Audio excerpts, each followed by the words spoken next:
बस में एक लड़का अपना मोबाइल निकालता है, कैमरा घुमाता है और कुछ तस्वीरें खींचता है।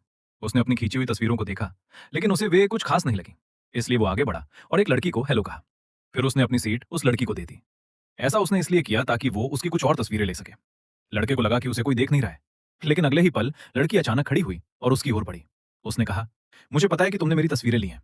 अगर तुम कुछ अलग अनुभव करना चाहते हो तो मेरे साथ आओ। लड़का ऐसा मौका नहीं छोड़ना चाहता था। वो तुरंत उसके पीछे पीछे उसके घर तक चला गया। लड़की ने उससे कहा कि वो नहाने जा रही है और थोड़ी देर में वापस आएगी। लड़का वहां लेट गया और तरह तरह की बातें सोचने लगा। लेकिन अचानक एक आदमी ट्राइपॉड लेकर अंदर आया। उसने कहा, अपने कपड़े उतारो। लड़का घबरा गया और पूछा, आप कौन हैं? आप क्या कर रहे हैं? उस आदमी ने जवाब दिया, मैं तुम्हारी कुछ तस्वीरें लेना चाहता हूं, ताकि तुम्हें पता चले कि ऐसा महसूस होने पर कैसा लगता है। यह सुनकर लड़का बुरी तरह डर गया।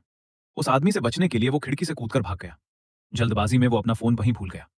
वो लंगड़ाते हुए जैसे तैसे अपने घर पहुंचा। तभी घर की घंटी बजी। जब उसने दरवाजा खोला तो वही आदमी सामने खड़ा था।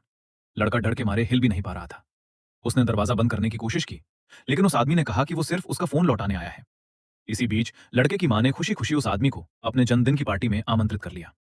खाने की मेज पर लड़के ने फुसफुसाते हुए पूछा, आखिर तुम चाहते क्या हो?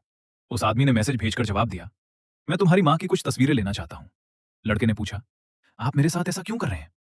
उस आदमी ने समझाया, मैं बस वाली उस लड़की का पिता हूं। तुमने मेरी बेटी के साथ जो किया, ये उसका तुमसे बदला लेने का तरीका था। फिर उसने कहा, अब ध्यान से सुनो, या तो जैसा मैं कहता हूं वैसा करो, या फिर सब कुछ अपने माता पिता को बता दो। लड़का बहुत डर गया था। उसे समझ नहीं आ रहा था कि क्या करे। वो अपनी मां को परेशान नहीं करना चाहता था। आखिरकार उसने हिम्मत जुटाई और सच बताने का फैसला किया। उसने कहा, आज बस में मैंने एक सुंदर लड़की को देखा था। लड़की के पिता ने बात काटते हुए कहा, वो मेरी बेटी थी और उस समय एक गुंडा उसे परेशान कर रहा था। आपके बेटे ने उसे पकड़ा और उसे अच्छा सबक सिखाया। उसने मेरी बेटी के सम्मान की रक्षा की। लड़के ने कभी नहीं सोचा था कि कोई उसके बारे में ऐसा कहेगा और उसे एक हीरो की तरह सम्मान मिलेगा। लड़के ने बाद में उस आदमी से पूछा, आपने मेरी सच्चाई क्यों नहीं बताई? उस आदमी ने कहा, क्योंकि तुम्हें अपनी गलती का एहसास हो गया था और तुम जिम्मेदारी लेने के लिए बहादुरी से खड़े हुए। ये तुम्हारे पछतावे को साबित करता है।